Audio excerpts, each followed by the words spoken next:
जय हिंद दोस्तों। आज की क्लास में आपका स्वागत है। आप देख रहे हैं शुरू दिल से।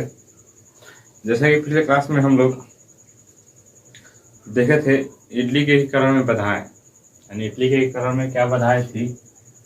उसके बाद हम लोग देखना है एकीकरण में सहायक तत्व, यानी एकीकरण में जो सहायक तत्व थे। थोड़ा छोटा लिखा गया है और उम्मीद कर कोशिश करेंगे आप लोग समझा दें बढ़िया से। ठीक है, आइए स्टार्ट करते हैं। और राष्ट्रवादी भावना के विकास और एकीकरण में इटली की संस्कृति क्रांति की महत्वपूर्ण भूमिका थी। यानी कह रहा है कि राष्ट्रवादी भावना के विकास और एकीकरण में इटली की क्या थी, संस्कृति क्रांति की महत्वपूर्ण भूमिका थी। ठीक है, यानी राष्ट्रवादी भावना के विकास और एकीकरण में, ठीक है, इटली के जो संस्कृति क्रांति था उसका महत्वपूर्ण भूमिका था। आ रहा है साहित्यकारों, इतिहासकारों, लेखकों ने अपने लेखों द्वारा प्राचीन ऐतिहासिक गौरव को उजागर किया, जिसका जनमानस पर गहरा प्रभाव पड़ा। कह रहा है कि इस युद्ध में एकीकरण में साहित्यकारों, ठीक है, इतिहासकारों और लेखकों ने क्या किया, अपने लेखों द्वारा प्राचीन ऐतिहासिक गौरव को क्या किया, उजागर किया, मतलब कि दर्शाया, दिखाया, बताया। ठीक है, कह रहा है जिसका जनमानस पर गहरा प्रभाव पड़ा, मतलब कि वहां की जनता पे, ठीक है, उन लोगों पे गहरा प्रभाव पड़ा। कह रहा है मैकियावेली और दांते को इटली वासियों ने क्या किया, स्वाधीनता के अग्रदूत के रूप में देखा। यानी कह रहा है मैकियावेली, ठीक है, मैकियावेली और दांते को इटाली वासियों ने क्या किया, स्वाधीनता के अग्रदूत के रूप में देखा। ठीक है, देखा। कह नौ गुएल आंदोलन के माध्यम से, न्यू गुएल मूवमेंट के माध्यम से जियो बाटी ने इटली वालों को एक प्रजाति, खून, भाषा, धर्म का बताया। ठीक है, यानी कह रहा है कि नवगुएल आंदोलन के माध्यम, ठीक है, इस आंदोलन के माध्यम से, नवगुएल आंदोलन के माध्यम से जियो बाटी ने क्या किया कि इटली वालों को एक प्रजाति, खून और भाषा, धर्म का बताया। ठीक है, और उसने पोप के नेतृत्व में इतालवी राज्यों के संघ की कल्पना की। यानी पोप के नेतृत्व में, ठीक है, इतालवी राज्य के संघ की क्या की, कल्पना की। कह रहा है जबकि बाल्बो नामक एक अन्य लेखक, ठीक है, यानी बाल्बो नामक एक अन्य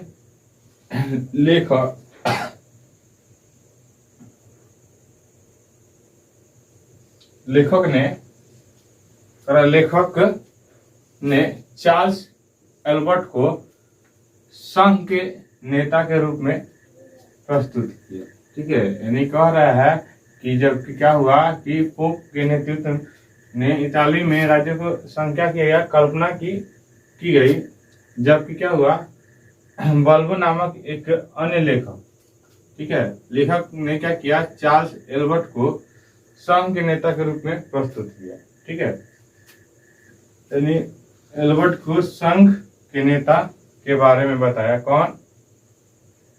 तो बाल्बो नामक एक लेखक है। कह रहा है, प्रस्तुत किया, कह रहा है इटली के विभिन्न नगरों में आयोजित वैज्ञानिक कांग्रेस के समलेखनों में इटली के भौगोलिक और सांस्कृतिक एकीकरण पर बल दिया गया। कह रहा है इटली के विभिन्न नगरों यानी क्षेत्रों में, नगर में, ठीक है, आयोजित क्या हुआ था? वैज्ञानिक कांग्रेस के सम्मेलन, ठीक है, यानी वैज्ञानिक कांग्रेस के सम्मेलन में क्या किया गया?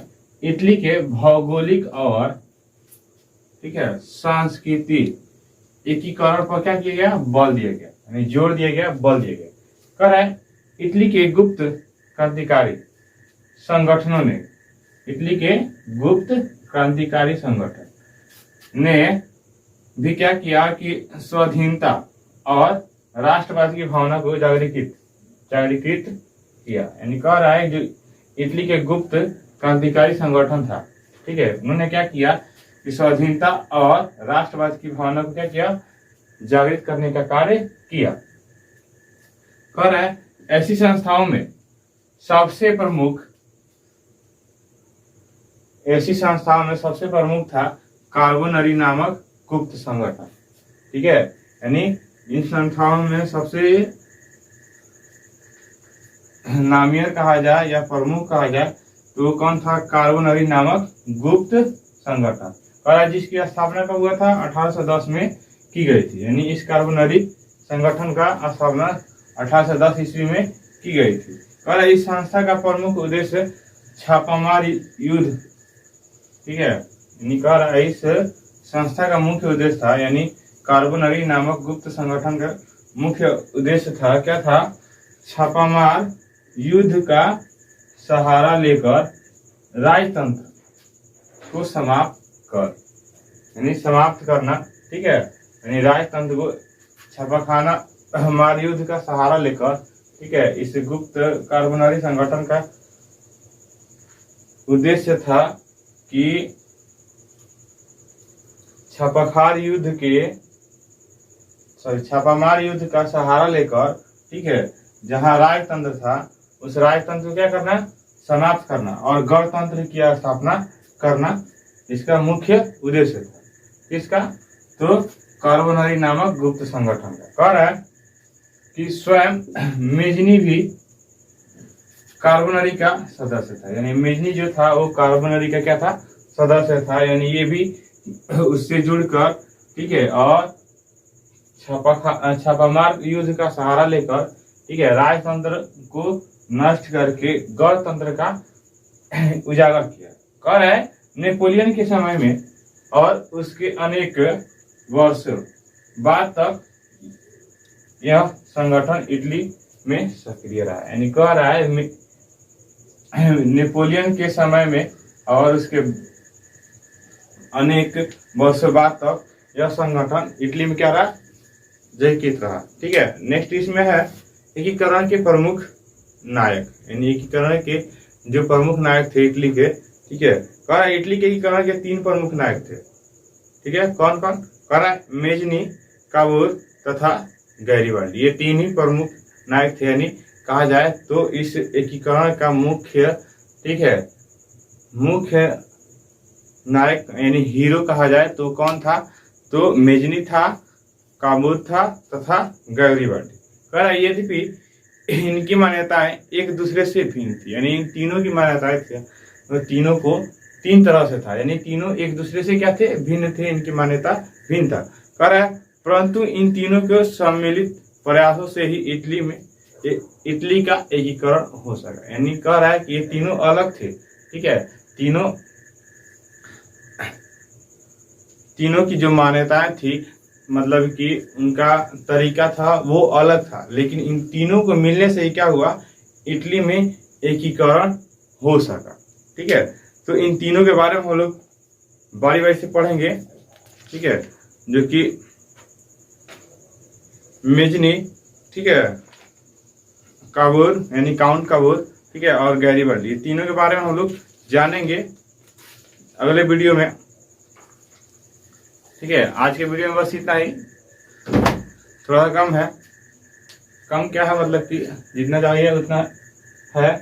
मिलते हैं अगले वीडियो में। अगर पिछले क्लास का वीडियो आप लोग नहीं देखे हैं तो इस वीडियो के डिस्क्रिप्शन में लिंक दिया गया है, वहां से आप लोग देख सकते हैं। ठीक है, उसमें बताया गया है कि हाँ कैसा रिजल्ट रहा, किस तरह से रहा, ये सब उसमें बताया गया है। मिलते हैं अगले क्लास में, तब तक के लिए जय हिंद दोस्तों।